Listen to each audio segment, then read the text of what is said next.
afternoon and welcome to our GDPR webinar series.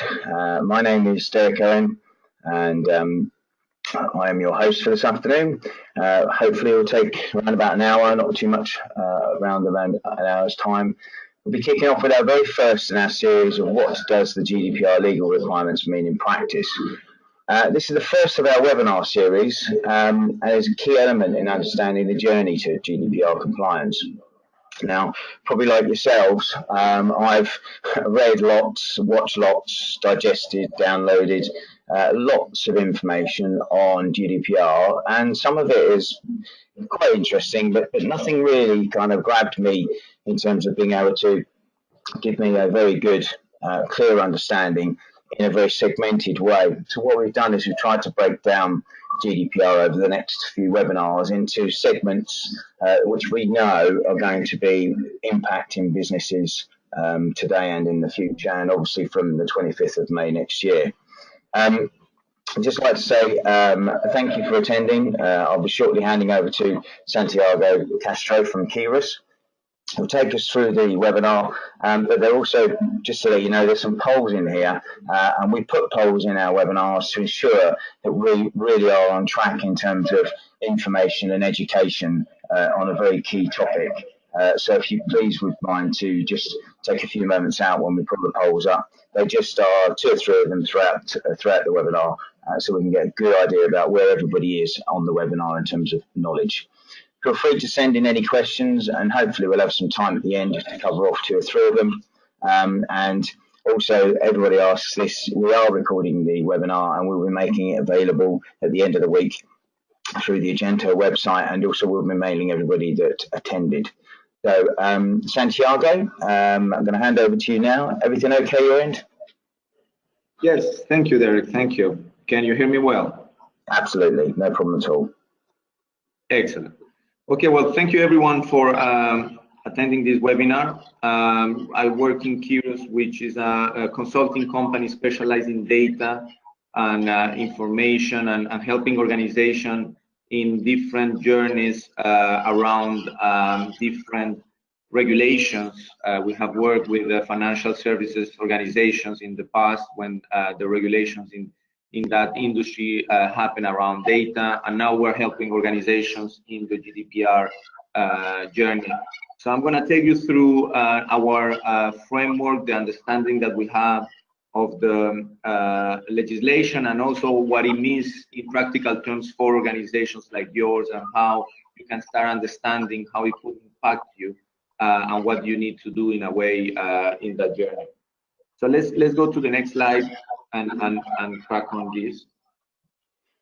As Derek said, we're going to do a series of webinars. This is the first webinar in a series of 4 webinars, and each of them will show you different aspects of the legislation. Today is about understanding what are the legal requirements in practice, what do they mean in practice.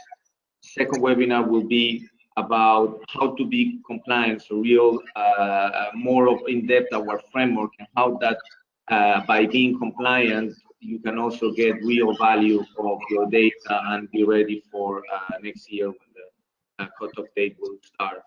Third webinar will be on a way of using technologies to help you automating that journey and making more efficient the way that you will deal with your data. And then finally, 4th webinar is about how to build the business case internally in order to gain buy-in in your organization and bring more people together with you in that journey. So let's crack on today's webinar. We like putting things in perspective in 7 questions. Today we're going to tackle 5 of them. So first of all, what is the GDPR? Understanding what the law means. Second, who is impacted within the GDPR? Why is important to look about around this point today, and what are the risks if you are not compliant? Fourth, what are the needs? What are the key requirements that the legislation asks you to deal with? What actions can you take? And then how to proceed to start the journey. And finally, hopefully you will see why we could help you in the journey as well. So what is the GDPR? Very kind of in a summarized way is the new EU regulation on the protection of people with regards to the processing of personal data. And here the two keywords is processing personal data. I'm going to come back to these two words later on. As you know, there was a legislation already in data protection, and it has been unified and simplified to protect the privacy within the European Union for personal data of European Union citizens. It is also about straightening the citizens' right, and I'm going to come back to this. The requirements is really about new rights for the citizens, and then adapting the law to the new technological developments. As you know, the information systems technologies are moving very fast, and the law needed to follow up on that. So the timing, the regulation entered into force last year, but its direct application will take effect actually next year in May 2018. So with that in mind, next slide. What we've done is one of the polls. So really what we want to try and do is to have an understanding of everybody that's on the actual webinar. So I'm going to launch the poll now. So if you wouldn't mind, you should see a little poll on the screen now that says, you know, where am I? I know nothing. I'm just starting out. Click away if you can, please. I've read a bit about GDPR, but I need more information. 3 is we've started looking, but we're still confused. 4 is we know what we need to do. We're now in the planning stage. And 5 is fully know what to do, and we're implementing. We're kind of here. So if you wouldn't mind to actually click away, that'd be really, really helpful for us. Okay, I'm going to close the poll now. There we go. And I'm going to share it so you can see the actual responses we've had. So Santiago as well, we've got around 10% on the webinar that says I'm just starting out. 23% accordingly said I've read a bit, but I really do need more help and information. Around 60% have said we started looking at it, and then around 10% have said we know what we need to do, we're now in the planning. So that's quite an informative sort of position that we're in. We do find that that's kind of where a lot of people are at the moment, hence why we've put the webinar together. So back over to you, Santiago. Thank you, Derek. Thank you.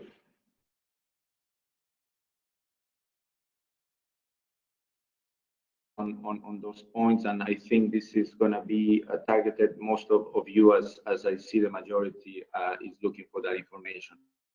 So I was saying the GDPR is the data processing on personal data. And I said this is a key word. Data processing means many things. It could be the creation of data, the collection of data, the storage of data, the viewing, transporting, using, modifying data, transferring data, deleting data. There are a lot of processes. And that brings you to this illustration I like often to put just to illustrate how people get confused. IT, the world of the information technologies, is confusing for people that are outside of that world. And they often ask questions here. I will come back to this idea, but you see, are you sure this is how we get data into the cloud? The way that you transfer data, the way that you process and you move data can be confusing, and you don't know exactly what it means. And many of our clients come to us with those type of questions. I will come back to this. That's the difficulty sometimes about this legislation, that you need to understand data to put it in practice. Who is impacted? You have every public or private organization, including subcontractors, that are processing personal data in the context of activities established within the European Union. That means also subcontractors or companies outside Europe that are processing data that are related to offerings of goods or services of people within the European Union. And therefore, if you are monitoring behavior as far as behavior takes place within the European Union, you will be concerned. And the change, there is no change neither with the Brexit. It has already, the government has already, the UK government has already ratified that they will still implement the GDPR. So this is the implications for any organizations related to this type of personal data within the European Union. Next slide. So in that respect, the impact when we talk about personal data can relate to any employee, any customer, any prospect customer, even any provider or subcontractor, as long as it's personal data of any people that are in a way related to your organization, you need to take care of that data. And therefore, we often also say that you need to use what you already have in place. Many organizations have already information security systems and processes to allow take care of the confidentiality, the privacy, and actually privacy of customers and prospects is held within that remit. So you don't need to start from scratch. You can use what you already have in place for security and confidentiality, and often it will be within that. Next slide. So in order to understand who is impacted, I'd like to refer with some examples. These are some of our clients. I was working with Vincent, who is a marketing analyst, and he was putting together a marketing campaign, and he was looking at some of the data that he has internally from some of the people that he wanted to send some messages to an audience. And as you all know, often we work against deadlines and we are tired and want to go home. So what he did is he took an extract of all these personal data and sent himself an email with the extract so he could take it back home and then work at home and finish his campaign at home. Because there was no VPN access, that was for him something that makes sense. But with that, the question is he actually violating the privacy principles? And the answer here, I can let you think, is it yes, is it no? So let's go to the next slide. And actually, the answer is yes, of course, he is violating the privacy principles because Gmail is a cloud-based provider. And therefore, when you use cloud, and if you click in the next slide, it reminds me the image I was saying before. When you are using your Gmail, you are actually making a transfer that is an international data transfer, and the law is very rigorous with that idea that you cannot bring personal data outside, and the server of Gmail can be located outside. So those are the type of things that you, as an employee, you may not know where is the server, where is the transfer going, but actually that cloud means an international transfer. Next slide. Another example is Celine. She works in a bank, and she wanted to do some statistical analysis, typical analysis that many analysts do. She wanted to link dates of birth with postcode, with some products, some data that allows her to understand the percentage of people on a certain age group that works in a certain geographical region that demands for a specific product. So linking those data, in a way, she's ignoring the names of the people. She's not really touching to the people itself, but she has some data that could be related to that. So the question is she again violating the principles of privacy or not? I'll let you think, and the answer is yes, even though she only needs dates of birth and postcodes and products, she has access to the source, and she can therefore link it to the names or to the individuals themselves. Next slide. The next question was she needed to send me that information. I was helping her to do that statistical analysis, and I'm a subcontractor, I'm an external provider. And if she only sends me the extract and I don't have the source access to the source data, will there be actually a violation of the personal data principles? The answer is that there is a risk, because I could link with external sources. Say, for example, I have access to experience data and I know postcodes, and therefore I can have granularity of where people live, and etc. etc. So if I can link to other sources that can bring me to individuals, then there is a breach, and therefore if there is a risk, you should better avoid this type of activity. Next slide. So we're on to the second poll, and it's really just to capture what you've said, Santiago, in trying to understand whether or not our audience is actually aware of how GDPR actually impacts business and how they're likely to impact business. So if you wouldn't mind, please just click on through and actually have a look at the poll, and we'll give it a few more seconds. And we're going to close the poll, and we're going to then share the results. Now, as you can see there, in terms of the results, we've got around what do we say? Around 63% said yes, think so. 15% yes, very clear. 22% no, still not sure how I'm going to be impacted.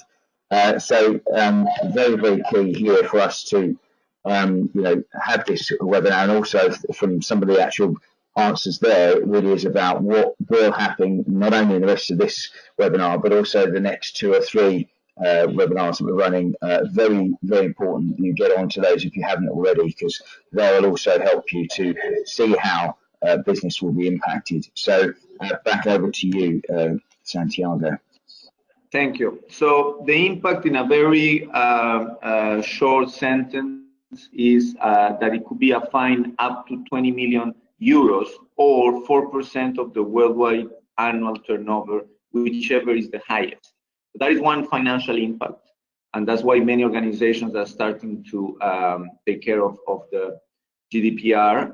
And then the other one is also the risk of damaging your company reputation.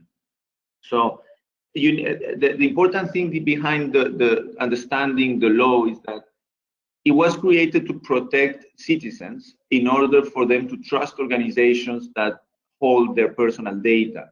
The idea, in a way, is a positive idea, because if your customers trust you and allow you to hold the data, you will serve them better, and therefore you will have more customer retention, you will have better acquisition, you will have customer service and people happy. Now, if they don't trust you, they will actually want to leave your customer base, and therefore they will claim to get back their own data. So the idea of reputation is very important, and sometimes reputation damages are bigger than the financial fines. So it's important that you can demonstrate you are in control of the personal data, you can secure it, you can act responsibly with that data, and therefore your customers will trust you and you will continue having a good relationship with them. Next slide. So far, the cases that we have seen, the clients that we have had that had made very big progress in the journey of compliance, have unfortunately started the movement with this damage of reputation. As you know, there have been breaches that has created scandals in the news, and those have damaged some organizations, and we have worked with some of those. And let's say those are the first movers because of being the first to have a real issue. We advise organizations to start the movement now without waiting that the law will come and also will create some fines. So next slide is an example of some of our clients. This is in the financial services sector, a client of ours that was looking at trying to put a number of the damage in its. Apologize, we seem to have a little connectivity problem. Okay, next slide. So this is a summary of what are the 5 pillars that of the GDPR. So the first pillar is called privacy by design, and it asks organizations to ensure that the technical and organizational protection, meaning that there are measures that are proactively designed in order to ensure the protection of the personal data against destruction, against loss of personal data, against dissemination, alteration, or access of personal data. So it's a lot of security, it's also a lot of data governance. There is also the obligation to appoint a data privacy officer within your organization, and there is the demand to minimize the data transfers. The second pillar is called security by default. And this one is about minimizing the collection and retention periods of personal data to limit the storage in time. The third pillar is related to data accountability. And this one is very much about documentation, about identifying and justifying why personal data is being processed. And this is one of the main principles that needs to be understood about the law, is that there is no one-fit-all solution for every business. Different businesses have different objectives, and therefore they have different purposes in which they are allowed or not allowed to process personal data.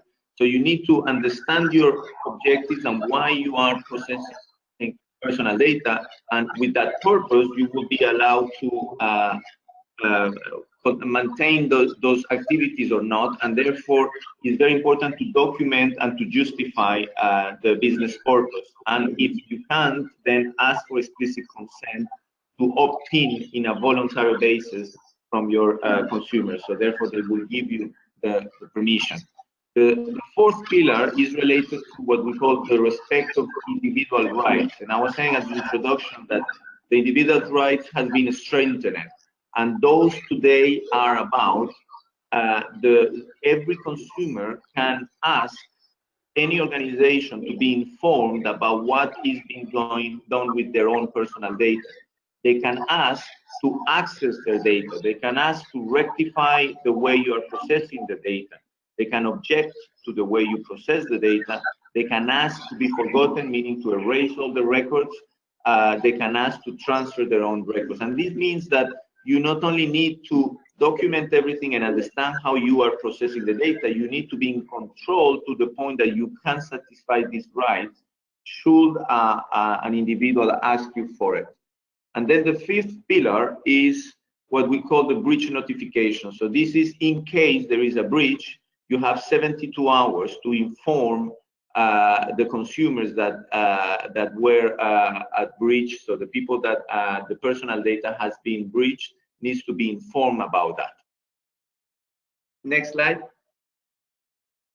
So this means that there are a series of requirements, technical requirements that needs to be satisfied. As I was explaining before, when I was giving the examples of the clients that are working with certain data elements, you need to understand the combinations of the data that you are doing, and therefore you need to classify that personal data. Personal data have different ways to go about it. You can have standard personal data, you can have sensitive personal data.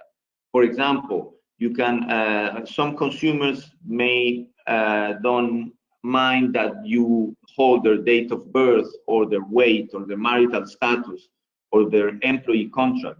However, they may think it's sensitive to keep the sexual orientation information or the religious beliefs or the national register number.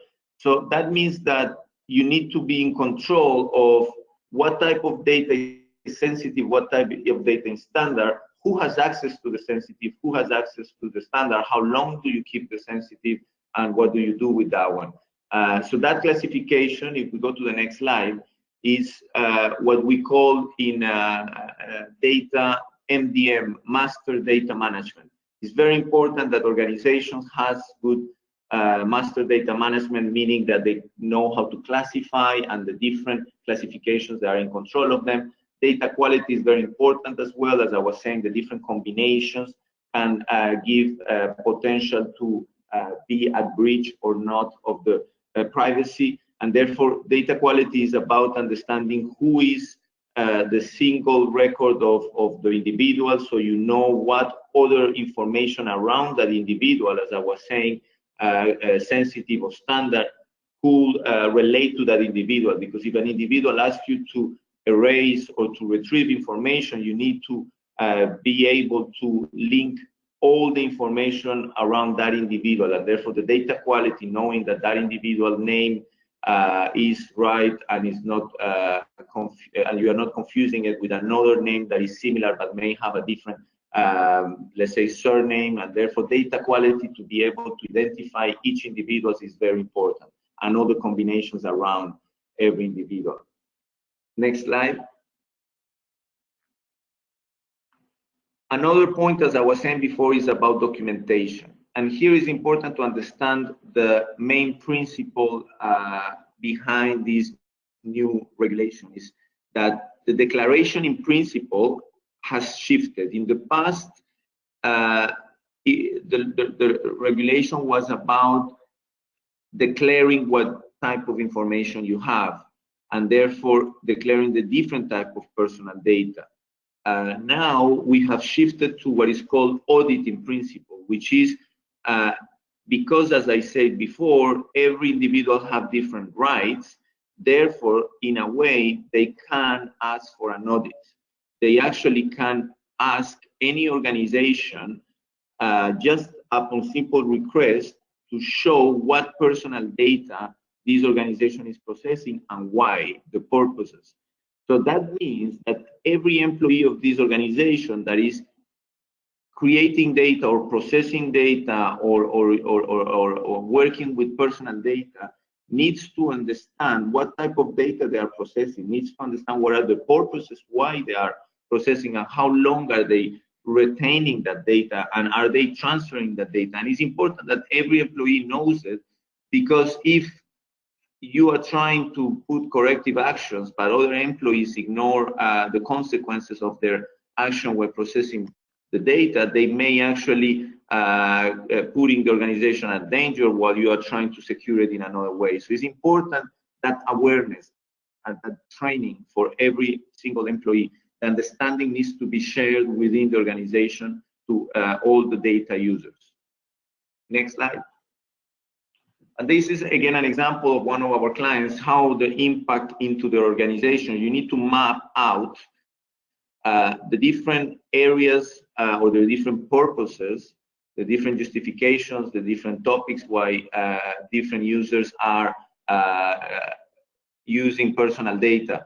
And in those different topics or purposes, you have certain users that has more rights to view certain data and has more access and are allowed to process it more than other users. Here the example is between the DPO, as I said before, the law asks for someone that is in charge of all the governance of all the GDPR. And then you have other users, for example, the managers, the process owners, that has more restricted access to only certain topics. And then finally, marketing or sales in this example, these users have even a more restricted access. So it's important that you identify who is processing what data and what are they allowed to do and what they are not allowed to do. In a way, again, the main principle behind is to be able to prove that you are in control of the data and that each person is allowed to do what the purposes that you can justify them doing, and then the rest is confidential and only the DPO will be able to have access to the rest of the information. Next slide. In terms of IT, there are different impacts. Of course, you will need to put in place some data encryption, for example. What type of measures allowing the personal data to be not intelligible, for example, or disk encryption, field encryption. So different organizations are using different levels of encryption depending on who has access to what and what is more sensitive or what is more standard data. You need, there are some softwares and systems that automate the data loss prevention and also the breach notification. So those tools are available in the market, and you can buy them and implement them within your organization. You need to think about the technologies that are related to the privacy, for example, cloud computing, as I was saying before, when you are transferring information to servers that are located outside your organization. But also think about other type of data that people don't think often, like the video or the audio records that some organizations hold. Those more, let's say, unstructured data are also sometimes very related to personal data, and you need to understand what you are doing with it. And then there are social media considerations, the usage of your cookies, for example, in your web browsers. Maybe you need to reevaluate the policies and of your cookies and how you are using it at the moment, as an example. Okay, we're on to the next poll. And this one really is more around the kind of, you've heard from Santiago, you've heard of the impact, you've heard of what GDPR means. You can see some of the ambiguity that's there within what is actually written within the Commission report. And this poll really is, do you know how GDPR is actually going to impact your business? So if you have a large number of data sets or communication emails that you send out, if you have manual spreadsheets, etc., that go back and forth between yourselves and colleagues, etc., are you fully aware of exactly how this GDPR is going to impact your business? So as you can see there, it's, we're going to just close the vote now, and you'll see in terms of the results. Sharing the results, we've got 4% says yes, know how it's going to impact the business. 74% says yes, but I really do need to understand what I need to do internally. So that's great. So total awareness about how it's going to impact, but not how to actually implement it internally. And then around 20%, so no, still not sure how this directly impacts us. And 4% says no, I'm still confused. So yeah, there is a lot, and as I said, this is part of the reason why we broke the actual topic of GDPR down into 4 webinars. So I'm going to hand back over to Santiago to take us through the remaining part of the webinar. Thank you, Derek. So we have just some ideas of what type of actions you can take in your organization. So first of all, look at the risk and security systems and processes that you have in place at the moment around the personal data flows, and also think about your third parties and people, organizations that you are interacting with. Second, put processes in place that allows you to satisfy the rights of your consumers, and remember that if they request for any of those rights, you need to be able to access to the lead to transfer the personal data. Third, think about how to notify consumers or any employee or any person if there is a breach on the personal data. Demonstrate the compliance through appropriate documentation. So once you have mapped who is creating and processing data in your organization, in which systems you have records and archives of personal data, you need to document all that and document the processes, the governance that you put in place, so you can explain a regulator if he comes what are the corrective actions you have and how you are in control of your data, and therefore avoid the fines as you can demonstrate it. Then implement the technical and organizational measures, and for that there is a whole set of tools that will allow you also to automate those implementations. And consider to appoint a data privacy officer, the DPO I was mentioning before, in order to have a steward, someone that is kind of in charge of implementing, but of course also managing those processes and those systems in place, because the GDPR is a journey that will not end in a point. You will need to keep maintaining those systems and those processes, even if in a moment of time you are very close to compliance. If your employees then start duplicating data or transferring data or something like that, well, they will put you at breach. So you need someone in charge to be able to maintain those systems, maintain those processes and those good practices. And then finally, I would say also embrace the philosophy of not transferring the minimal data gathering and asking for consent. And finally, of course, start acting now. Many organizations are at the moment waiting, and the wait and see is the by default response, but I don't think it's the best strategy. You better map today your data, understand the flows, understand the gaps and the risks that you have, and then take a conscious decision how long it will take you to get there, and then only then, if you think you have enough time, maybe wait and see, but otherwise start acting sooner rather than later, and you will arrive next year with a peace of mind that you are well covered. It's very interesting. I like again put into perspective with an illustration how many of our clients and people we talk to at the moment are seeing the GDPR as a pain, as a problem, as a in a way it worries them. My doctor says my hair loss is caused by my worrying about the data loss, and this is interesting because we try to put a positive message around the GDPR. As I was saying before, the law is created in order to help organizations gain trust and have customers that are happy and that trust them and that allows them to do more with their personal data. The typical example of Amazon, where you are in a marketplace and you buy something and Amazon suggests you something else to buy, and that accuracy of what the system is offering you to buy, because you buy this, you also want to buy that, is related to that principle of you trusting Amazon, holding your data, making some interesting statistics behind to give you a better service and offer you good offerings around your real needs and values and what you like buying. So it's only when an organization trusts you that an organization will be able to offer you that service at that level of accuracy to the service and the goods that they will put for you. And therefore, it's positive in the sense that this law will allow the organizations to gain control. And there comes the other part we will show in the next webinar.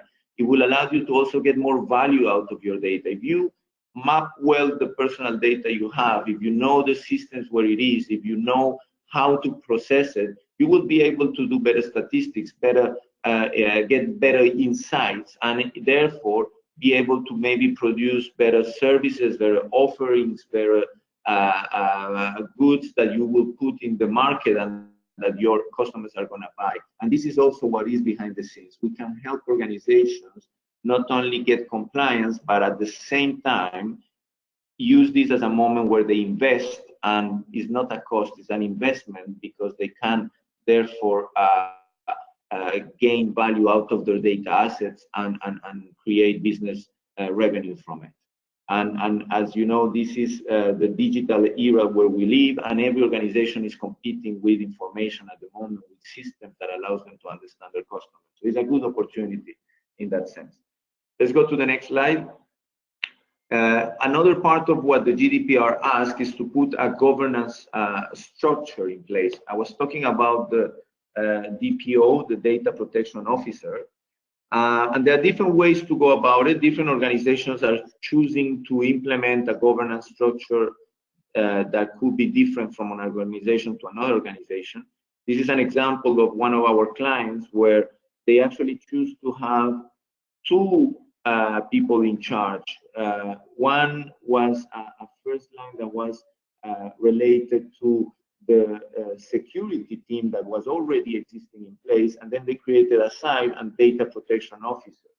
And the reason is that they thought that if they had two stewards of the system, of the governance process and of the regulation, they will be better protected against. And indeed, the law says that you should actually have different people with different levels of responsibility, sometimes in compliance, sometimes in security, in different areas of the organization. You could implement the structure and the corrective actions.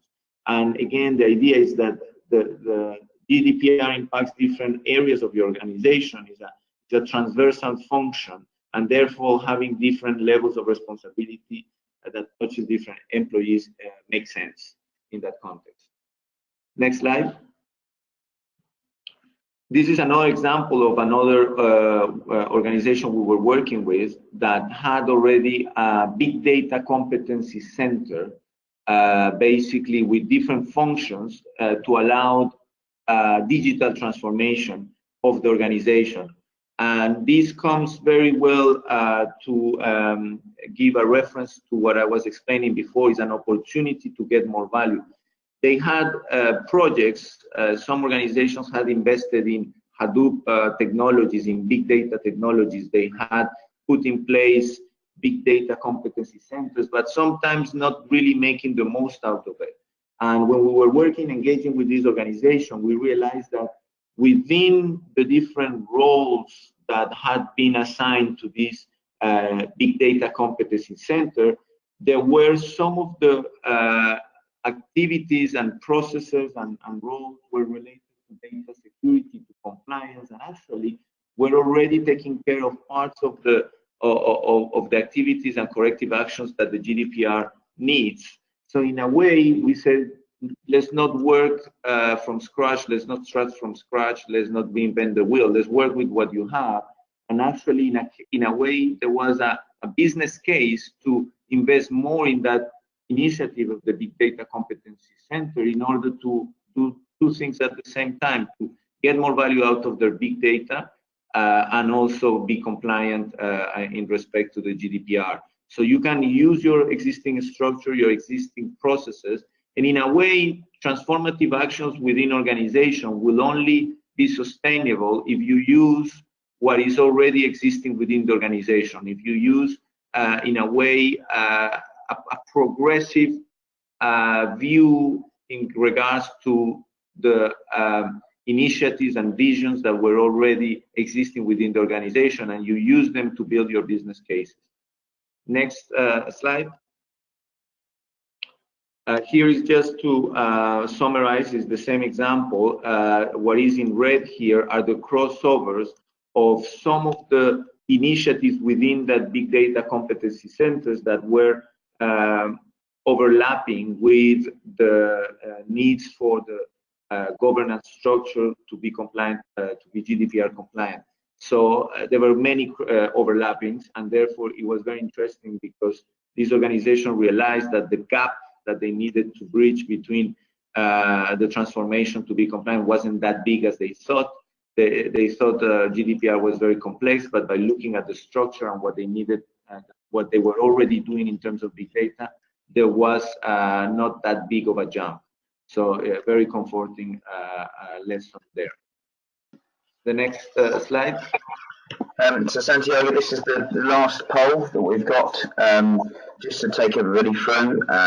So if you wouldn't mind, when we launch it, we shall just ask you to let us know how helpful the webinar was. There's 2 more slides after this, but yeah, in terms of where we are, if you could let us know in terms of, yes, excellent, helpful, very, very helpful, thanks very much.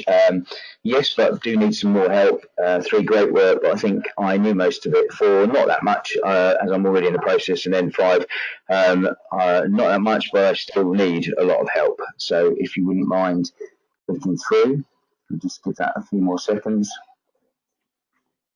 And we're going to close the poll now. So sharing that out, you can see that's great. So thank you very much, everybody. In terms of the so far, 55% said excellent, thank you. 34% said yep, I definitely need some more help. 7% said great work, and 3% said not that much, I'm in the process. And so the key thing with this, if we just hide that now and go back to the slides themselves, the key thing obviously is that from what Santiago presented, you can see there is some real key elements around making sure that you are absolutely aware of the actions to take in terms of reviewing the risk and security, the processes within your business, personal data breach, being able to demonstrate compliance through your documentation, making sure you've got the technical and organisational measures in place, including the right teams and also cross-platform teams if necessary. And in some instances, if it's fit for your business, appointing a data privacy officer, and also ensuring that you have kind of the right amount of minimal personal gathering process and that you've got the right consent. So just before I move on to the questions, I'm going to just give Santiago, did you want to just finish off in terms of the slides with a little summary? Yes. So this was just an introductory webinar just to put in the basics, put kind of in perspective the law in terms of translating the law in relation to your data and understanding. We work in partnership with legal advisors, and we're specialists of data, and we know the data technology. So how the law, what does it mean in terms of your organization and your data assets? That's kind of the beginning of the journey, is understanding that, the awareness. In the next webinars, we're going to then move forward in understanding how to act. So bear with us if you want to understand more the corrective actions and really what type of tools you can use, or what type of processes, what type of mappings are working with our clients. And then also, if you need to gain some internal buy-in, how to create that within your organization. So this is kind of what comes next, and hopefully you would like to continue the journey with us, and you want to join us. Just to summarize, to finish, maybe the last slide.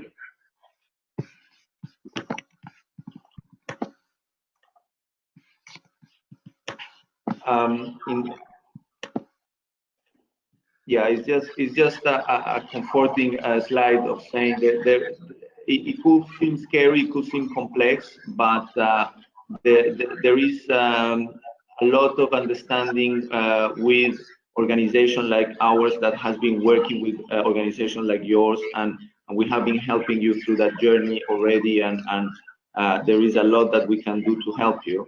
So I want to take some questions. If you have any questions, we can open the discussion if you want to interrupt, so I don't do all the talking.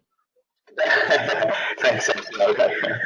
Yeah, we've had throughout the actual webinar, we've had quite a few questions. There's some very specific ones with regards to individuals, businesses. So probably there's about 5 of those which will come directly to you, if that's okay. But one of them was, one in particular, is when does GDPR come into effect? So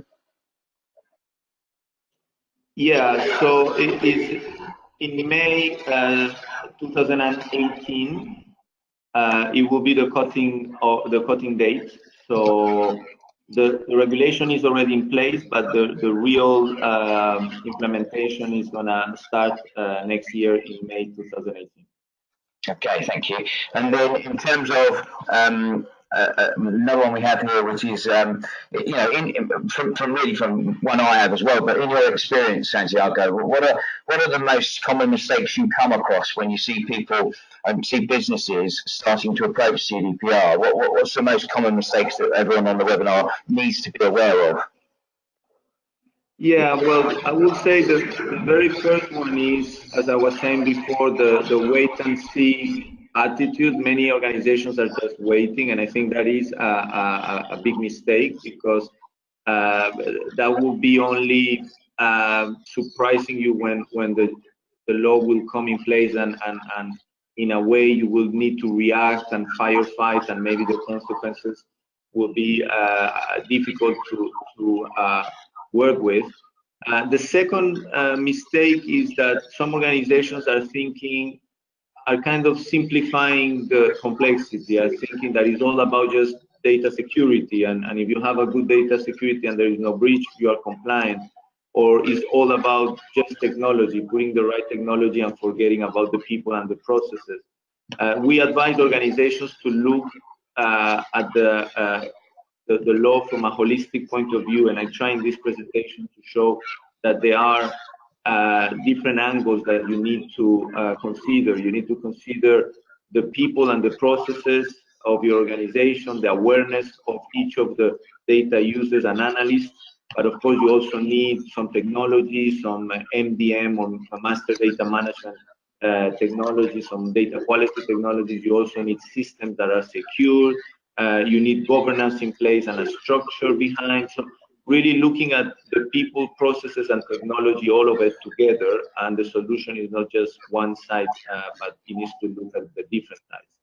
Okay, thanks very much. You mentioned earlier as well around, you know, where an individual, if you're running like we do as well, we have a large database of, you know, customers and a large database of information.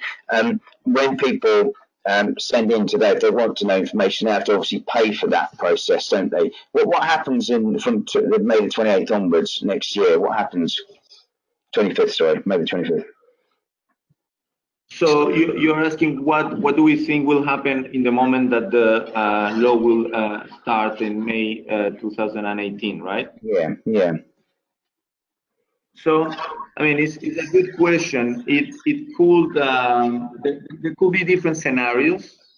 There is something that I didn't mention, but the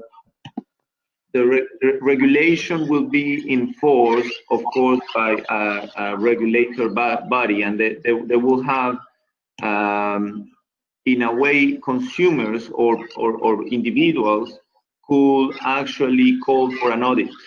And that I was saying at in the webinar that it all depends on how much they trust the organization, and if you lose trust, you will have more individuals asking for the regulators to intervene, and therefore the best bet is to start getting in the journey today, so you will have you can prove that you are in a way in control of your data, and that will give trust to your consumers. Because if you start having some consumers that are asking for the regulators to do an audit, then more and more consumers may ask for more and more of the rights, and then you will have to deal with ever increasing demand.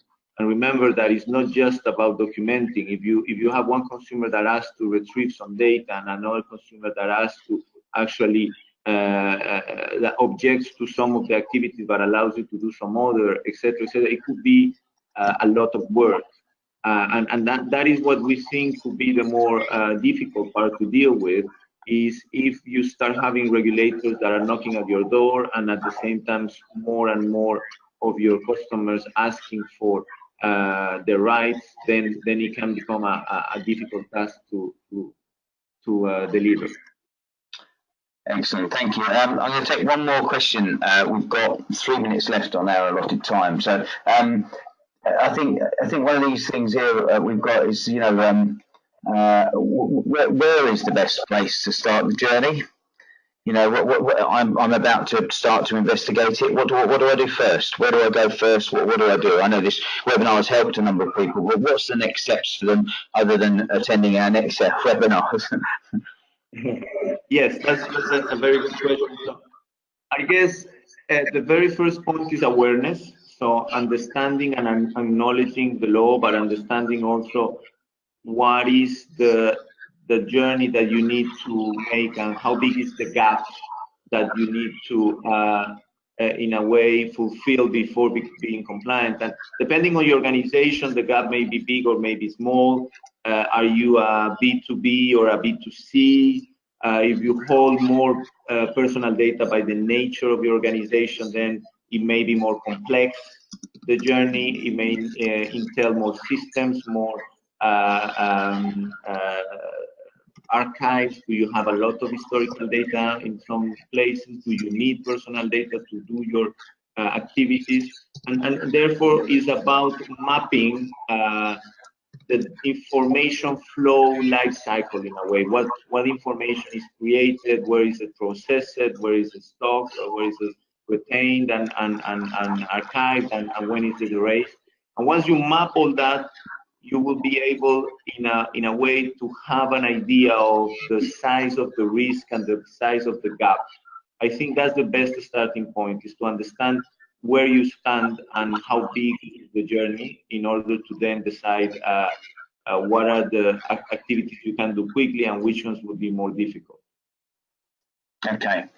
Well, that's it. We are at just 1 minute away from 3 o'clock. So I'd like to say thanks very much to Santiago for taking us through the first webinar.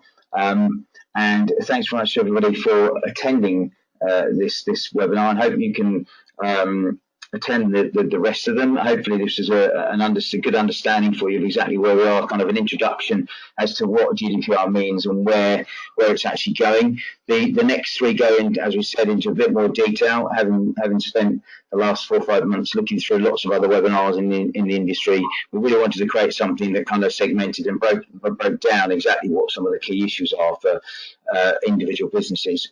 They won't all be right for everyone on this webinar, but have a look. We'll send out the recording of this webinar at the end of the week, along with a link to be able to register for the next set of webinars. I know some of you have already, but for anybody that wants to continue on the journey. Thank you very much indeed. And I would just like to say once again, thanks very much for attending, and thank you, Santiago, and look forward to the next one. Thank you. Thank you, everyone. Thank you, Derek.